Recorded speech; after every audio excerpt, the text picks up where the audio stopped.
Ang Amerika, mga kabrigada, magbibigay ng $55 million na maritime law enforcement aid sa Indo-Pacific kasama ang Pilipinas.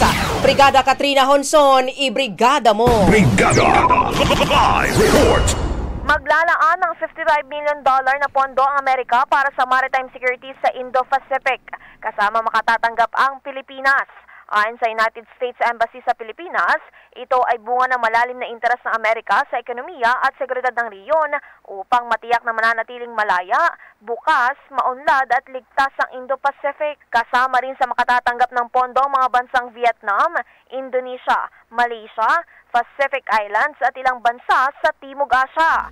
Layon ng naturang pondo na labanan ng mga iligal na aktibidad sa karagatan gaya ng illegal fishing, smuggling at trafficking.